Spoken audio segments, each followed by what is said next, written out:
The air over the lake always carried a strange silence, too perfect, too still, as if the water itself was holding its breath.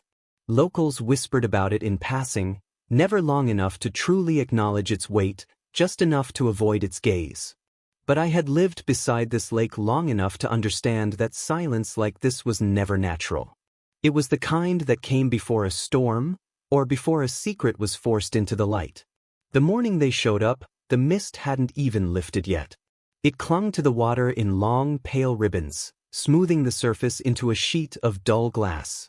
The faint hum of insects was swallowed whole by the heavy quiet, leaving only the low, haunting vibration that rose from the lakebed every now and then, something no one ever wanted to talk about.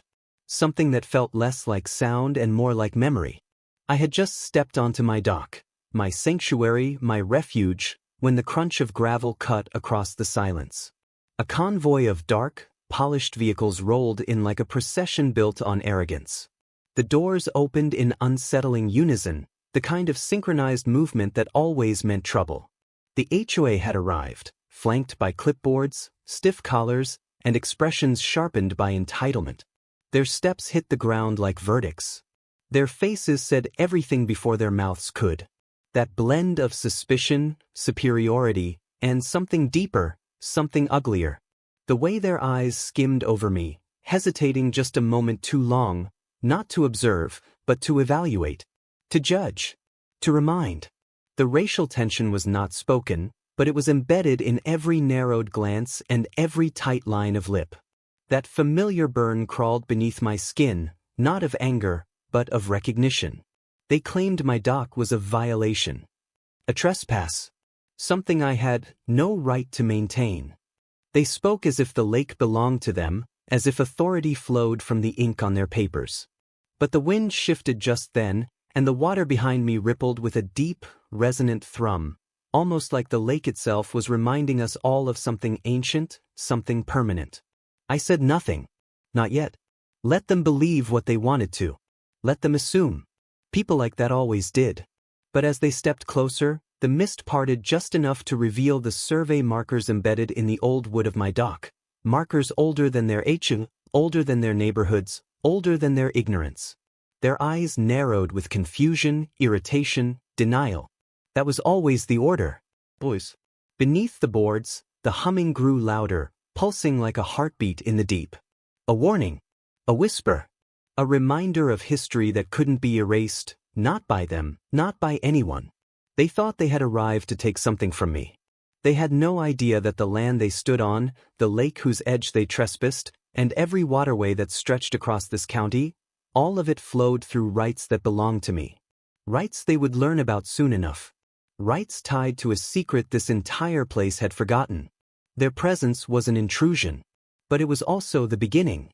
The first tremor before everything they believed about control, ownership, and authority began to crack. And as they opened their binders and prepared to announce their demands, they didn't know they were already standing on territory governed not by them, but by me. Hit subscribe, watch till the end. The lake had always been more than water to me.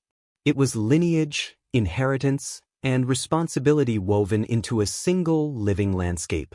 Long before housing developments rose like concrete monuments to ego, long before HOA boards crafted rules to mimic control, my family's roots had stretched deep into this land, into its soil, its streams, its quiet power. Generations before me guarded these waterways, mapping every current, every tributary, every hidden channel carved by time. The rights were old, older than any modern registry, preserved through land deeds, surveys, and legal frameworks that most people had forgotten even existed. The house I lived in stood on the last untouched shoreline, a quiet structure built with intention rather than display. Weathered wood, broad windows, and a dock that extended into the lake like an unbroken thread of history. Every morning, the light shimmered across the surface in soft gold, revealing faint patterns beneath, the pathways of water veins that connected the entire county like a circulatory system. I knew each one by heart. But what most people didn't know, what the HOA refused to imagine, was that the entire water network, from the smallest creek to the widest basin, ran under a single controlling authority. And not through ownership in the material sense, but through legal stewardship encoded so deeply into the county's founding documents that no modern organization had ever bothered to read them closely. It wasn't secrecy that protected my rights, it was their arrogance. The HOA had grown bold over the years. Their influence crept through neighborhoods like a spreading shadow, regulating colors of doors, lengths of grass, even the sound of wind chimes. But their presence near the lake had always remained cautious. They treated the waterline as if it were sacred, though not out of respect, out of fear of the unknown. They couldn't claim it, couldn't tax it, couldn't regulate what they didn't understand. Still, they poked around. They sent surveyors who left puzzled. They drafted proposals that dissolved on contact with county law. And their frustration grew until it turned bitter, searching for someone to blame, someone to challenge, someone they believed wouldn't fight back. Their mistake was assuming that person was me. Because while they saw a quiet resident at the edge of their expanding control, what they truly stood against was the final barrier protecting the waterways from being swallowed by their authority. A barrier they were about to test, without knowing how unprepared they really were. Their first visit had been bold, but the second was invasive. Within days, the HOA began circling the lake like restless predators, their vehicles leaving tracks along the shoreline where no vehicle should have been. They moved with the confidence of people convinced they were closing in on a victory, as if proximity alone granted them legitimacy. Each morning, new signs appeared, warnings, directives, claims that the dock was unauthorized construction and the shoreline subject to community regulation. Their papers were crisp, freshly printed, and entirely meaningless. But their persistence sharpened into something more pointed. They weren't just searching for violations, they were searching for leverage. And beneath their procedural language lay a thinly veiled resentment. Their eyes, when they surveyed my property, held a flicker of something discriminatory, the kind of hostility that didn't need words to explain itself. It was in the way they lingered on my presence, the quiet disbelief that someone like me could hold what they coveted. One morning, I watched them from the window as they clustered near the water's edge. Their voices carried across the lake, low, irritated, uncertain. They had discovered something, the boundary stakes half buried in the soil, old markers carved with symbols they didn't understand. The more they brushed away the dirt, the more their frustration grew. Those stakes contradicted every map they had relied on, every assumption they had made about jurisdiction. They revealed lines that didn't align with any HOA diagram, lines that placed the entirety of the shoreline, and everything connected to it, outside their reach. Instead of retreating, they doubled down. They sent more people. They photographed the dock, the land, even the water patterns as if their cameras could rewrite what was already etched into law. They filed complaints with the county, only to receive responses that left them angrier each time.